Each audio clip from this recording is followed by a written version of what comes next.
మాతృదేవోభవ. శైలమ్ములు కష్టములు. ఆధునిక జీవితంలో మనం పడుతున్న కష్టాలు సుఖాలు వాటిని అమ్మవారి భక్తితో ఎలా సరి చేసుకోగలమో ఈ పద్యం చెబుతుంది చిన్నదైన. అదే ప్రార్థన, ఒక 4 భాగాల పాటు. శైలమ్ములు కష్టములు కీలాలమ్ములు సుఖములు కీర్త్యపకీర్తుల్ జాలమ్ములనుట సత్యము. శైలమ్ములు కష్టములు కీలాలమ్ములు సుఖములు కీర్త్యపకీర్తుల్ జాలమ్ములనుట సత్యము. శైలజ కరుణింప మా శైలజ కరుణింప అవియ సయ్యాటలగున్. శైలజ కరుణింప అవియ సయ్యాటలగున్. ఏబిఎన్ ఆంధ్రజ్యోతి ప్రేక్షక మహాశయులందరికీ నవజీవన వేదం అనే కార్యక్రమంలో 835వ భాగానికి స్వాగతం పలుకుతున్నాం. శైలమ్ములు కష్టమ్ములు కీలాలమ్ములు సుఖములు. జీవితం అదేమిటో కానీ కష్టాలు పర్వతాల్లా స్థిరపడిపోతాయి, వదలవు. సుఖాలు నీళ్లల్లా జారిపోతూ ఉంటాయి. కీలాలమ్ములు సుఖములు. కీలాలం అంటే జలం. ఆపస్త్రీ భూమిని వార్వారి సలిలం కమలం కబంధముదకం బాధ పుష్కరం సర్వతోముఖం అంభోర్ణస్తోయ పానీజనీర క్షీరాంబు శంబరం కృపీటకాండమస్త్రీ స్యాజ్జీవనీయం కుశం విషం. సలిలం కమలం జలం పయ కీలాలం అమృతం జీవనం భువనం వనం. పయస్సు కీలాలము అంటే జలం అని అర్థం. అదో మాట. అది ఇక్కడ చమత్కారంగా నీళ్లు జారిపోతాయి కదా. సుఖాలు ఏమిటో వచ్చి వెంటనే జారిపోతున్నట్టుగా ఉంటాయి, ఎక్కువ కాలం ఉండవు, ఉంటే బాగుండవు. కష్టాలు మాత్రం పర్వతాల్లో స్థిరంగా ఉంటాయి, సానువులతో సహా కదలకుండా. దమ్ముంటే కదలచమన్నట్టుగా. శైలమ్ములు కష్టమ్ములు కీలాలమ్ములు సుఖములు కీర్తి అపకీర్తులు జాలమ్ములు అని ఉండవు సత్యం. ఇది ఖచ్చితంగా అందరము అర్థం చేసుకోవాలండి. బాగా కీర్తి వచ్చినప్పుడు మనం అనుకుంటాం ఇంకా మనం మించిన వాళ్ళు లేడు అనుకుంటాం. మనం ఏమన్నా నడుస్తుంది, ఏం చేసినా నడుస్తుంది అనుకుంటాం. అపకీర్తి వెంటనే వచ్చేస్తుంది. అందుకని కీర్తి అపకీర్తి రెండూ కూడా, మంచి పేరు చెడ్డ పేరు రెండూ కూడా జాలమ్ములు. అదో ఇంద్రజాలం. అది ఏదో వచ్చే కాలంలో అలా వచ్చేస్తుంది. ఇప్పుడు ఎక్కడ చూసినా బ్రహ్మాండం బ్రహ్మాండం బ్రహ్మాండం బ్రహ్మాండం అంటారు. తర్వాత ఒక్కసారి బ్రహ్మాండం బదలైపోతుంది. ఏమిటోనండి ఈ మధ్యన అయినా అదో రకంగా ఉన్నారని ఏమేదో తెలియదు. అదంతే. ఈ మధ్యకి ప్రారంభం ఎక్కడో తెలియదు. అవి కూడా అపకీర్తులు కూడా వరుసగా వస్తుంటాయి. గొడవ మీద గొడవ, గొడవ మీద గొడవ. ఇలాంటి 4 జరిగేసరికి దురదృష్టవంతులు అనే పేరు వచ్చేస్తుంది. లేదా ఏదో చేసినవన్నీ బయటపడడం ఏదో రకంగా.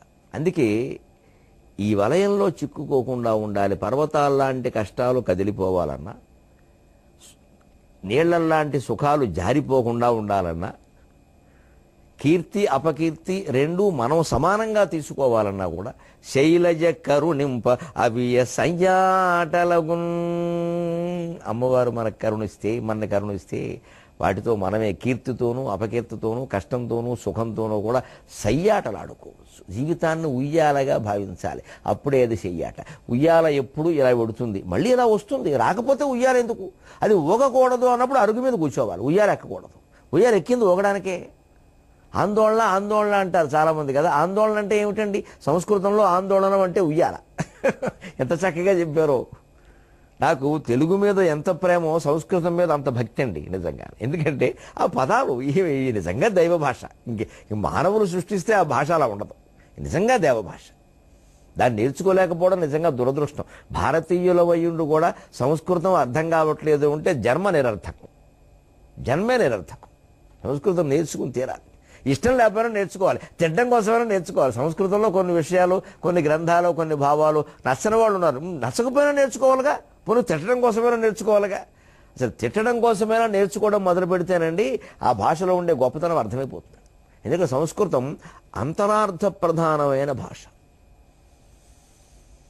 అంతరార్థ ప్రధానం. అది సహజం అన్నదంటే అది లోపల అర్థం. స్త్రీ కేవలం ఏదో లేడీ అని అర్థం కాదు, లోపల చాలా అర్థం ఉంది.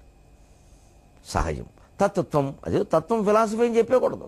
ఫిలాసఫీ వేరు, తత్వం వేరు. ఖచ్చితంగా నువ్వే దేవుడని తెలుసుకుంటేనే తత్వం, లేకపోతే తత్వం కాదు. అంచేతనే అద్వైతం తప్ప ఏది తత్వం కాదు. కుదరదు. ఆ భావానికి నిలబడవు. తత్వం అంతే, ఒకటే.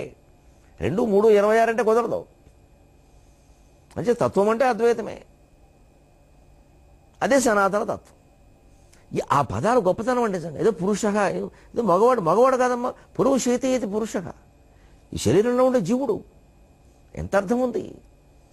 అంత లోతైన అర్థం కలిగిన మాటలు ఇతర భాషల్లో కనపడవండి. అందుకని సంస్కృతం నిజంగా దేవభాష.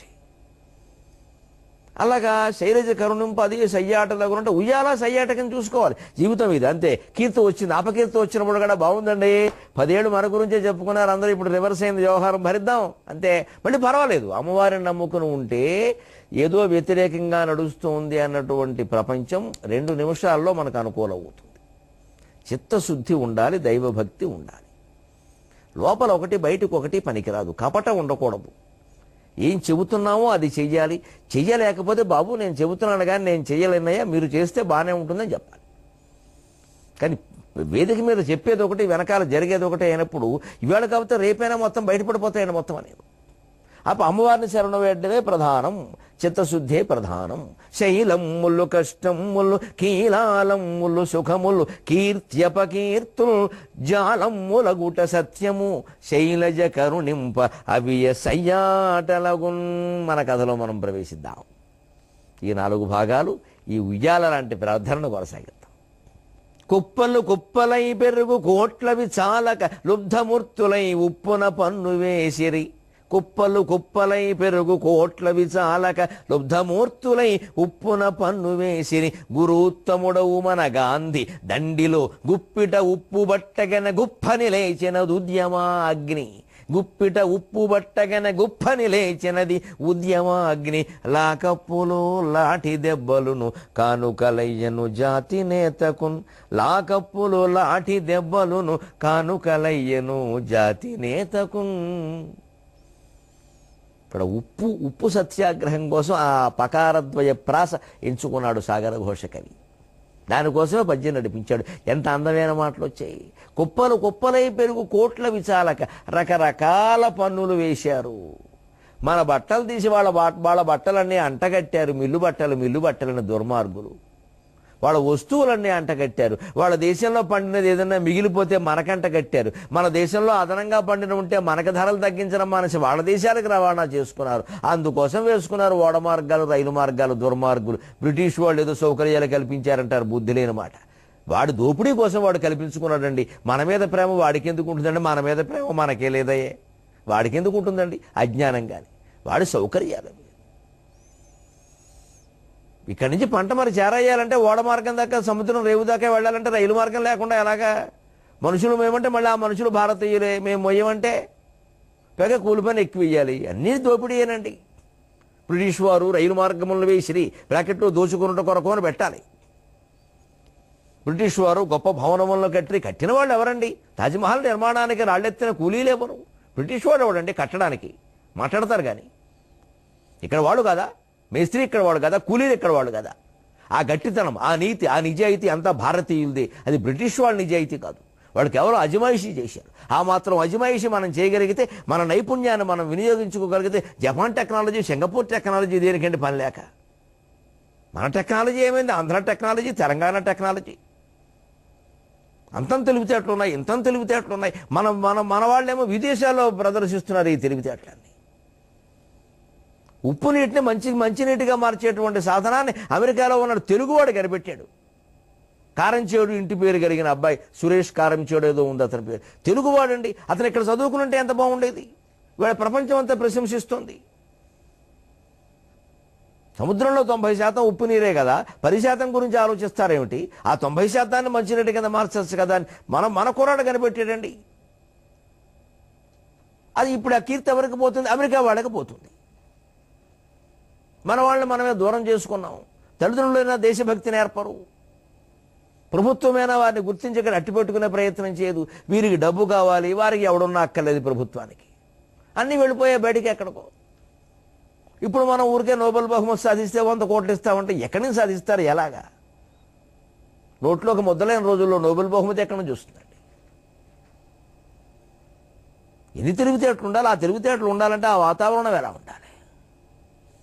దేశభక్తి, దైవభక్తి, ఆత్మవిశ్వాసం కలిగించేటువంటి వాతావరణం, ఆ పాఠాలు ఉండద్దా? అందుకోసం పోరాడద్దా? ఒకడు అవునంటే 10 మంది కాదంటారు ఈ దేశంలో. అందరం మనం ఒక్కటే భావన, అందరం భారతీయులమైన ఆలోచన చేసేంత వరకు భరతమాత బిడ్డలం, ఒకే శరీరంలో మనం భాగాలం అనుకుంటే తప్ప సాధ్యం కాదండి ఇది. అందుకే ఇప్పటికి ఇన్నేళ్ళే స్వతంత్రం వచ్చినా ఇలాగే ఉంది. వాళ్ళు అలాగే ఆలోచించారు. వాళ్ళకి డబ్బు చాలక ఇంకా ఉప్పు మీద బానేశారు.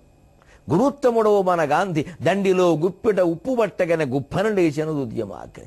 ఆయన వెంటనే దండి సత్యాగ్రహం ప్రారంభించి ఆ దండి అనే ప్రాంతానికి వెళ్ళి అక్కడ తీసుకుని ఇలా ఉప్పు చేత్తో పట్టుకుని నేను ముందు నడుస్తున్నా నాతో రండి అన్నట్ట. కొన్ని వేల మంది నడిచారండి. దాని మీద ఎప్పుడో నేను ఓ చిన్న మినీ కవిత ఒకటి చదివా. ఎవరు రాశారో గుర్తులేదు, మన్నింతులుగాక. బుడితలలో పిలక బొసినవ్వుల మొలక కలిసి ఏదో పలుక కదిలాయి లోకాలు అన్నారు. బూడితలలో పిలక బోసినవ్వుల మొలక కలిసి ఏదో పలుక కదిలాయి లోకాలు అన్నాడు మహానుభావుడు. రాసిన రచయితకు నమస్కారం. నన్ను ఎంత కదిలించిందో ఈ మాట. గాంధీ గారి పట్ల ఎంత గౌరవం కలిగించిందో. గుప్పిట ఉప్పు పట్టకన గుప్పన లేచినది ఉద్యమాగ్ని అన్నాను నేను. ఆయన గుప్పిట్లో ఉప్పు పట్టగానే గుప్పమని లేచింది ఉద్యమాగ్ని. ఆయనకి లాకప్పులు లాటి దెబ్బలును కానుకలయ్యను జాతి నేతకు. సత్యాగ్రహ ఫలాలు మనకు దక్కాయి, ఆయనకి లాకప్పు దక్కింది, లాఠీ దెబ్బలు దక్కాయి. అంతటి ఉద్యమాన్ని నడిపించినటువంటి మహానాయకులు ఎవరు స్వాతంత్రం తర్వాత పదవులు కోరుకోలేదండి. ఏ స్థాయికి దిగజారిపోయింది దేశం. ఇవాళ ఏమీ కష్టపడినవాడు ఓ నాయకుడు కొడుకు అవడం వల్ల, కూతురు అవడం వల్ల, అల్లుడు అవడం వల్ల పదవిలోకి వచ్చేస్తున్నాడు. ఏం కర్మ పట్టింది దేశానికి. అది కూడా అక్కర్లేదండో. ఈ మధ్యన ఇంకో శుభవార్త. నాయకుడితో మనం సన్నిహితంగా ఉంటే చాలు, నెచ్చెలి అంటే చాలు, తర్వాత పదవి మందే. బంధువు కూడా కావక్కల్లా, వాళ్ళకి చాలా క్లోజ్గా ఉంటే మిగిలిన వాళ్ళందరూ లూజే. ఇంతకుముందే ఈ విరామానికి ముందు భాగంలో ఆ ఉప్పు నీటిని మంచినీటిగా మార్చేటువంటి ప్రయోగం చేసి సఫలీకృతుడైన విద్యార్థి పేరు కారంచేడు. ఇంటి పేరు బాగానే చెప్పారు కానీ పేరు పొరపాటు చెప్పారు, మన్నించండి. చైతన్య కారంచేడు. కారంచేడు చైతన్య మనవాడు, మన తెలుగువాడు. అక్కడ ఉన్నాడు, అక్కడ పరిశోధన చేస్తున్నాడు. అంటే విద్యార్థులు, పాఠశాల విద్యార్థులు సైతం గొప్ప ప్రయోగాలు చేయగలిగినటువంటి వాతావరణం అక్కడ ఉంది. మన పాఠశాల విద్యార్థికి ఒక ప్రయోగం మాట దేవుడికి ఒకటికి వెళ్ళడానికి లేదా సౌకర్యం. అవి ఏవి కల్పించకుండా, అవి ఏవి చూడకుండా ఇంగ్లీష్ మీడియం ఓటీ పెడతాం. ఇంకెందుకు, ఇంకా దరిద్రం చేయడానికి. ఇప్పుడు బుద్ధి వికసింపచేయాలి కానీ భాష ముఖ్యమా? ఇవి ఆదర్శంగా తీసుకుంటేనండి ఈ మాటల్ని నేనేదో ఖచ్చితంగానే మాట్లాడతాను. నాకేం ప్రయోజనాలు అక్కల. అయ్యో ప్రభుత్వాన్ని అంటే ఏమనుకుంటారో, ముఖ్యమంత్రి గారిని అంటే ఎలా ఉంటుందో, మంత్రులు నాకు అనవసరం అవ్వని. నేను మనకున్నది భగవత్ సంబంధమైన జ్ఞానం. మనకి ప్రపంచం అంతా ఒకటే. నేను అద్వైతిని. చాలా మంది ప్రశ్నలకి సమాధానం చెబుతున్నా ఒక పద్యంలో, అవధారణ కాబట్టి. నేను అద్వైతిని విశ్వసాగరమునన్ నేనంచు నీవంసును నీ నాయన్న తరంగ భేదములు మున్నీరైన నన్ముంచునే. నేను అద్వైతిని విశ్వసాగరమునన్ నేనంచు నీవంసును నీ నాయన్న తరంగ భేదములు మున్నీరైన నన్ముంచునే. జ్ఞానానంద మరంద బిందులహరీ స్నానము, జ్ఞానానంద మరంద బిందులహరీ స్నానము శ్రీశంకర ప్రాణం వైన కవిత్వ సంపద మదభ్యాసంబు నాకేమగున్. జ్ఞానానంద మరంద బిందులహరీ స్నానము శ్రీశంకర ప్రాణం వైన కవిత్వ సంపద మదభ్యాసంబు నాకేమగున్. అయ్యో మీరింత నెక్కచ్చిగా మాట్లాడుతున్నారు, మీకు ఏమన్నా జరుగుతుందేమో అని అభిమానులు కంగారు పడుతున్నారే, వారికి ధైర్యం కోసం చెబుతున్నానమ్మా. నాకు శంకరాచార్యుడు రక్ష, ఉమామహేశ్వరులు రక్ష. మీరెవ్వరూ కంగారు పడకండి. ఇది సత్యం, ధర్మం కోసం జరుగుతున్న వాక్పరమైన యుద్ధం. ఇది వాగ్యుద్ధం, ఇది వాక్పరమైన పోరాటం. ఇది ఎవ్వరికి లొంగే సమస్య లేదు. సత్యానికి సమాజం తల వంచవలసిందే, సమాజానికి సత్యం తల వంచదు. సత్యం శాశ్వతం, సమాజం మిథ్య. సమాజంలో అనేక మార్పులు వస్తే మళ్ళీ చెడుతూ ఉంటుంది, మళ్ళీ బాగుపడుతూ ఉంటుంది. మనం ఏ సందర్భంలో ఉన్నామో ఆ సందర్భంలో సమాజ హితం కోరి నిర్భయంగా మాట్లాడటమే, నిస్సంకోచంగా పోరాడటమే. అవసరమైతే గుండెకెదురుగా గుండె జీవించడానికి సిద్ధం, మొహమాటమేలా. ఈ ప్రాణం శాశ్వతం కాదు, శరీరం శాశ్వతం కాదని మనకి ఎప్పుడో తెలుసు. తల్లిపాలు తాగినప్పుడే తెలుసు. అదే కాపాడుతున్న దేశంలో అందరూ అలా తయారవలసిందే. ఏ విద్యా విధానం, ఏ భాష, ఏ మీడియం, ఏమిటంటే మాటలు ఇవన్నీ. ఉన్నదాన్ని సరిగ్గా చేసుకోవడం, కొత్త కొత్తవన్నీ తెచ్చిపెట్టారు ఇక్కడ. మన చరిత్రలు, మన పురాణాలు, మన ఆరాధనలు ఇంత గొప్ప ఉంటే ఇక్కడ ఒక భాష ఎంత గొప్పది అసలు. ఈ మాటల్ని, ఈ ఉప్పు సత్యాగ్రహం మాటల్ని తెలుగులో తప్ప ఇంగ్లీషులో చెప్పాలని ఎంతకంటే గొప్పగా నేను సవాల్ చేస్తున్నా. కుప్పలు కుప్పలై పెరుగు కోట్ల విశాలక లుబ్ధమూర్తులై ఉప్పున పన్ను వేసిరి గురుత్తముడవు మన గాంధీ దండిలో గుప్పిట ఉప్పు బట్టగని గుప్పని లేచెను ఉద్యమాగ్ని లాకప్పులు లాటి దెబ్బలను కానుకలయ్యను జాతినేతకు. ఆయన ఒక్కరేనా? ఎంతమంది నాయకులు ఎలా చీల్చి చెండారని దుర్మార్గులైన వాళ్ళు వాళ్ళని ఎంత బాధించారండి. వెతలన్ పెట్టిరి వేరు లక్షల గుణ వీరావళింజుట్టి క్రూరతమై బట్టిరి జైళ్ళ పెట్టిరి అయ్యయో రక్తమ్ము రక్తమ్ముగా మితిమీరన్ కొరడాల కొట్టిరి మహామేధావులన్ బట్టి జీవితముల్ కూల్చిరి. వెతలన్ పెట్టిరి వేలు లక్షల గుణ వీరావళిన్ జుట్టి క్రూరతమై బట్టిరి జైళ్ళ పెట్టిరి అయ్యయో రక్తమ్ము రక్తమ్ముగా మితిమీరన్ కొరడాల కొట్టిరి మహామేధావులన్ బట్టి జీవితములు కూల్చిరి. కాని ఉద్యమము నిర్వీర్యమ్ముగా నేర్చుని వెతలన్ పెట్టిరి భయంకరమైన బాధలు అనుభవింపజేశారు. వేలు లక్షల గుణ వీరావళిని చుట్టి క్రూరతమై బట్టిరి. ఎక్కడెక్కడో ఉన్నారు వాళ్ళ సమాచారం అంతా దొరికిన వాళ్ళ ద్వారా కనుక్కుని రహస్యంగా దాడులు చేసి దుర్మార్గంగా నిద్రపోతున్న వాళ్ళని బంధించి కాల్చి చంపారండి. క్రూరతమై బట్టిరి జైళ్ళ బట్టిరి. భయంకరమైన హింసలు పెట్టడం కోసం జైళ్లలో పెట్టారండి. అయ్యో రక్తంబుగా మితిమీరన్ కొరడాల కొట్టిరి. రక్తం కూడా ఎండి ఎగిరిపోయే విధంగా కొరడాలతో కొట్టారండి ఈ దేశ స్వాతంత్ర సమర వీరులని. వాళ్ళు అందించిన ఫలంగా దేశాన్ని కాపాడుకోవాలంటే మనం అందరం మన ఉద్యోగ బాధ్యతలు ఎలా నిర్వర్తించాలి ఉద్యోగులు ఆలోచింతురుగాక. వాళ్ళకి వారసులం కావాలంటే మన విద్య ఎలా ఉండాలి విద్యార్థులు ఆలోచింతురుగాక. వాళ్ళ వారసులను తయారు చేయాలంటే పిల్లలకి ఏ మాటలు చెప్పాలి తల్లులు తండ్రులు ఆలోచింతురుగాక. ఈ జీవుని విజ్ఞప్తి మేరకు అంత క్షోభపడింది వాళ్ళు దేనికండి? ఈ భారత సమాజం కోసమా? ఎందుకు చదువుతున్నాడో పిల్లాడికి తెలియదు, ఎందుకు పనిచేస్తున్నాడో ఉపాధ్యాయుడికి తెలియదు. ఎవరిని ప్రశ్నించినా డబ్బు కోసం సుఖం కోసం ఏదో కీర్తి కోసం సౌఖ్యం కోసం అంతేనా? దేశం కోసం అనేవాడు ఒక్కడ కనపడ్డే. నా దేశం బాగుపడడం కోసం నేను ఉపాధ్యాయ వృత్తిలో చేరా, నా దేశం బాగుపడడం కోసం నేను వైద్య వృత్తిని చేపట్టా అని ఒక్కడిని చెప్పేవాడిని చూపించండి మాకు అడుగడిగేద్దాం. వెతలను బట్టిరి వేరు లక్షల గుణ వీరావళిని చుట్టి క్రూరతమై బట్టిరి జైళ్ళ పెట్టిరి అయ్యయో రక్తమ్ముగా మితిమీరన్ కొరడాల కొట్టిరి మహామేధావులను బట్టి జీవితములు కూల్చిరి. జీవితమే లేకుండా కూల్చి పారేశారండి. అంతంత దెబ్బలు కొట్టారు, అంతంత హింసలు పెట్టారు. బయటకు వస్తే ఇంకెందుకు పనికిరాలేదండి వాళ్ళు. అవయవాలు అలా కుళ్ళిపోయాయండి. భయంకరమైన రోగక్రిములు ప్రవేశపెట్టారండి శరీరంలో. చరిత్ర చదివితే కడుపు దేవుకుపోతుందమ్మా. రోగక్రిములు ప్రవేశపెట్టారు శరీరంలో, వాళ్ళు చచ్చిపోవాలని. అంతంత బాధలు భరించిన వాళ్ళు మనకి స్వాతంత్ర ఫలాన్ని అందజేస్తే ఈవేళ మనం ఏం చేస్తున్నాం? కుక్కలు చింపిన విస్తర చేస్తున్నామే. ఏ రాష్ట్రంలోనూ ప్రజాస్వామ్యం ఉన్నట్టుగా నాకు తోచడంలా. అంతా బంధువులు మిత్రులు నెచ్చెరులు చచ్చెరులే ఉంటున్నారు ఇక్కడ. ప్రజాస్వామ్యం పరిడి వెళుతున్న ధోరణి కనపట్ల కులాల కుంపట్లు మతాల మారణ హోమాలు అవినీతి బంధుప్రీతి చీకటి బజారు అలముకొన్న నా దేశం ఎటు దిగజారు అని 40-50 ఏళ్ల క్రితం మహాకవి శ్రీశ్రీ రాసిన మాట ఎప్పటికీ కొనసాగుతోందంటే మహాకవి వాక్యాలు నిజమవుతున్నాయని సంతోషించాలా, మనం మట్టి ముద్దలు అయ్యామని ఏడవాలా?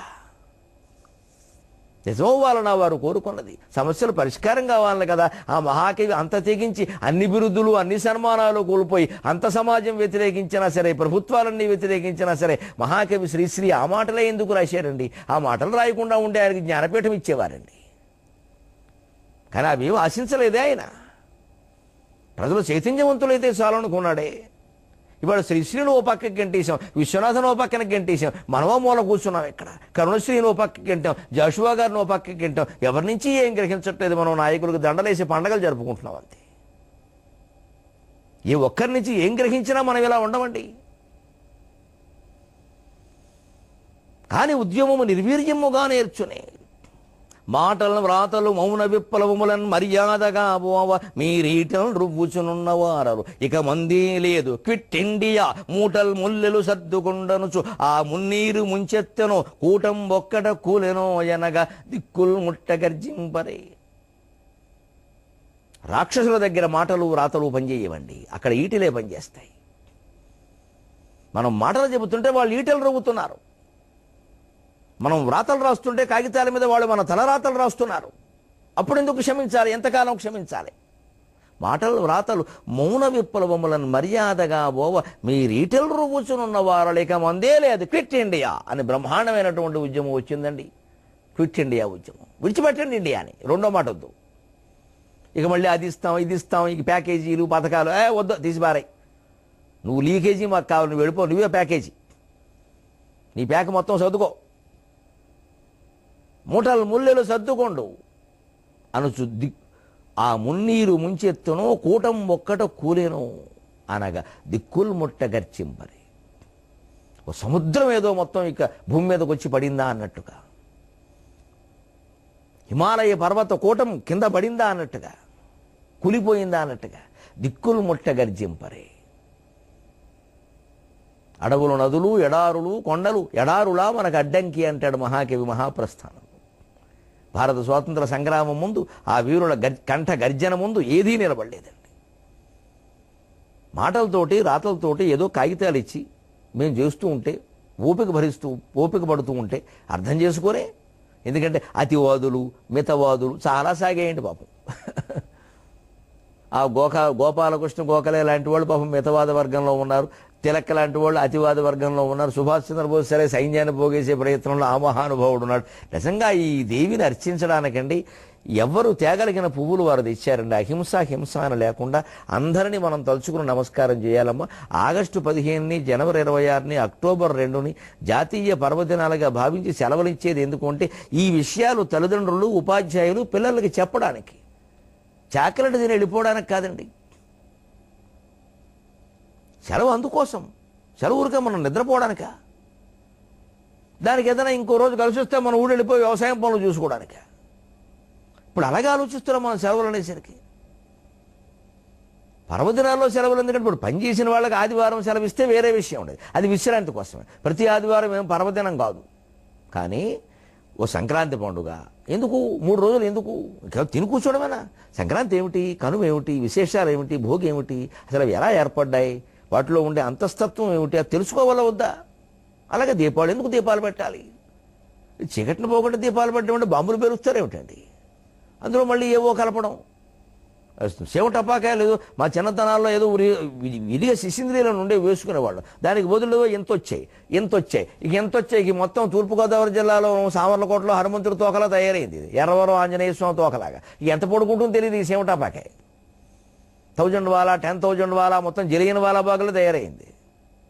ఇది విరి కాకపోతే ఏమిటండి? ఇది చివరికి పర్యావరణ కాలుష్యానికి కారణమవుతుంది. అంత అవ్వాలా దీపావళి పండుగ? అందుకోసమా? ఆలోచించొద్దాం మనం. ఒక కాగడా వెలిగించామంటే పద్ధతి, దీపం పెట్టామంటే పద్ధతి. బాంబులు ఏమిటి? ఓ ముత్యాల కాకరపోతులు ఉన్నాయి, మతాబులు ఉన్నాయి, చాలుగా బాంబులు ఏమిటండి? ఇంకా శక్తివంతమేమో తెచ్చేయడం, పేల్చేయడం, చచ్చిపోవడం మనుషులు అన్యాయంగా. ముందెందరూ పోతారో తెలియదు, వెనకాలందరూ పోతారో తెలియదు. పండుగలు జరుపుకునే విధానం అదే. దానివల్ల ఏమైనా ప్రేరణ పొందగలవా? మా చిన్నతనంలో దీపావళి వస్తే మా మిత్రుడు, మాకంటే పెద్దవాడు 10 ఏళ్ళు, కానీ మాకు మిత్రుడు పన్నాల సూర్యనారాయణమూర్తి ఉండేవాడు మా ఊళ్ళో. వాళ్ళ ఇంట్లో వాళ్ళ అమ్మగారు పెద్ద ఆవిడ, వితంతువు సరే, అందుకని ఆ బాదరబందీ లేదు. కూర్చుని ఆవిడ, మీరందరూ వచ్చి మా ఇంట్లో ఏమైనా చేసుకుంటారా అనేది పాపం ఆవిడ మహాలక్ష్మమ్మ గారని. వాళ్ళ ఇంట్లో కూర్చొని మేము నెలల పాటు శిశింద్రియులు కూరేవాళ్ళం సొంతంగా. సూర్యకారం గంధకం అన్ని తెలుసుకుని కూరడమే. ఈ పాత పేపర్లు ఎక్కడో, ఊళ్ళో పేపర్ లేదు, పాత పేపర్లు ఎక్కడో పట్టుకొచ్చేవాళ్ళం. ఓ 10 మంది కూర్చొని కూరేవాళ్ళం, ఆడ మగ సరదాగా.